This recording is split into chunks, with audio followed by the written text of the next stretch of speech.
Hello বন্ধুরা, চলে আসলাম গণেশ পুজো দিতে। সকাল সকাল উপোস করে গণেশ ঠাকুরের মন্দিরে চলে আসলাম, সিদ্ধিদাতা গণপতি বাপ্পার মন্দিরে। এসে দেখছি হোমযজ্ঞ রেডি হয়ে গেছে। আমি তাড়াতাড়ি ঠাকুরমশাইকে বললাম আমাকে একটু অঞ্জলি দেবো, আমি একটু অঞ্জলি দিতে দেবে? বললো দাঁড়াও। আমরা অনেকজন মিলে অঞ্জলিটা দিয়ে দিলাম। তারপর ঠাকুরমশাই যজ্ঞ রেডি করছে। আর আমি কি করব, যজ্ঞটা দেখে আমি চলে আসলাম বাইরে। মন্দিরের চারিপাশটা প্যান্ডেল করেছে, এখানে কুপন কেটে দিচ্ছে সন্দেশের উপরে নাম্বারিং করার জন্য। জিজ্ঞাসা করলাম এখন কি প্রসাদ দেবে? বলল না, 3টের সময় দেবে। তা কী আর করবো, তাই আশেপাশের চারিপাশটা একটু ভিডিও তুললাম। আর বাবার মন্দিরটা সত্যি খুব সুন্দর। আর বাবাকে দেখো, গণপতি বাপ্পাকে কি সুন্দর সাজিয়েছে। আর আমার খুব ভালো লাগে বন্ধুরা, আমি প্রতি বছর গণপতি বাপ্পার উপোস করে থাকি। আর বাবা পুজো করলে গণপতি বাপ্পার মনটাও খুব ভালো লাগে, সংসার সুখের হয়, শান্তির হয়।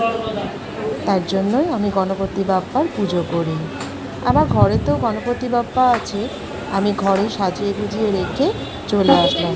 ওখানে তো ঠাকুর মশাই নেই, তাই অঞ্জলিটা দিতে পারবো না। তাই কর্তামশাইকে বললাম চট করে আমাকে একটু মন্দিরে নিয়ে যাও, আমি মন্দিরে এসে আমি পুজোটা দেব।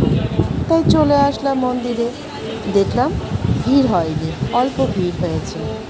তাই খুব ভালোও লাগলো ভেতরটা, খুব সুন্দর। গণপতি বাপ্পার মন্দিরে আসলে মনটা সবার ভালো হয়ে যায়। সবার মঙ্গল করো বাবা, সবাইকে ভালো রেখো, সুস্থ রেখো। তাই দাঁড়িয়ে দাঁড়িয়ে আমি একটু হোমযজ্ঞ দেখছিলাম। খুব সুন্দর আগুনটা ধরেছিল হোমযজ্ঞের, জানো তো। তাই রেডি করছিল, দেখছিলাম।